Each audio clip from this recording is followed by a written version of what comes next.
we have a guest with us in the studio today to discuss more on the updates on the measures, challenges addressing health professionals and other issues on COVID-19. Edith Uwigiaren, Assistant Director, Nursing Services Department, a nurse midwife, bronze and plastic nurse, and a public health nurse. Madam, thank you very much for honoring us today. So let's start off with this question. How do we maintain good respiratory hygiene now? Maintaining good respiratory hygiene, there are a lot of things that we can do as individuals. First and foremost, there is this thing we call swag. If you want to cough, you want to sneeze, you do it with swag, and by that I mean you sneeze into your elbow.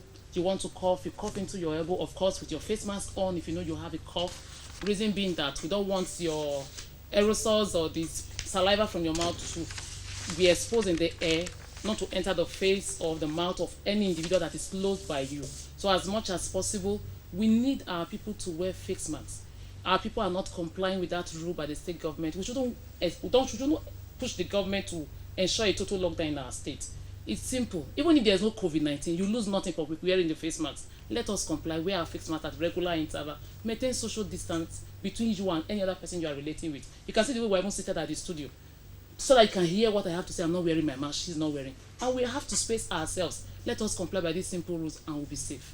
So that brings me to are there any other educative or preventive programs that should be run to make people understand what COVID-19 is and how deadly this disease can get? What we can do in that regard is to have programs that will run in local dialects. Let people hear in their native languages. A lot of doubt among the people, a lot of unbelief, and that's a major challenge because they don't see the reason why they should wear masks. A lot of persons are complaining about what government have done, what government hasn't done.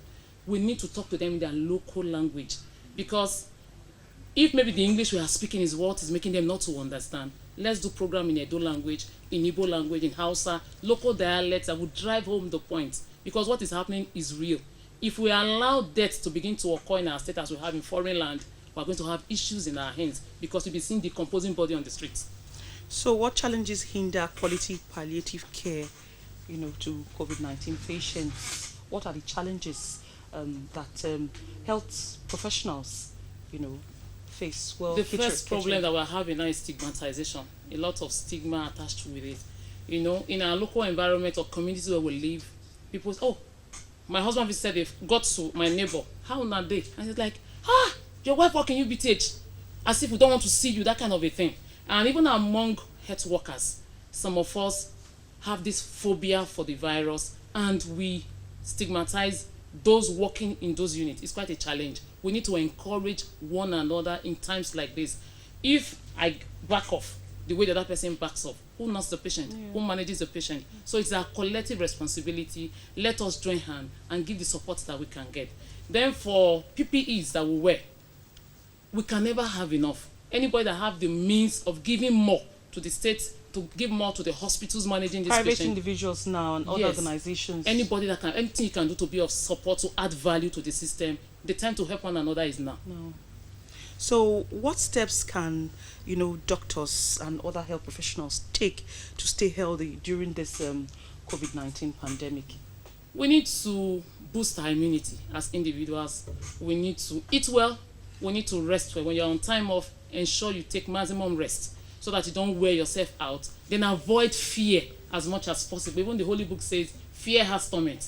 The first thing to believe in yourself. You will not have it. Have that confidence that you are able to pull through this. Because if we entertain fear, all of us will go down, even before the COVID comes. So what's your general advice to the public now? Nigerians, my Edo people, you lose nothing by wearing face masks. You lose nothing by staying at home when you ought to stay at home. We shouldn't push the government to lockdown. Wash your hand regularly with soap and water. I was coming here this evening. I wasn't sure what to meet. I had my sanitizer in my bag. Buy, protect yourself. Stop asking what will the government do for you. What are you doing for the government? Help yourself. If there is a death in your family, no government official is coming to your house to mourn. If you lose your sons, you lose your daughter, you lose for yourself. Let us help ourselves for ourselves. It is about you, not about government. Protect yourself.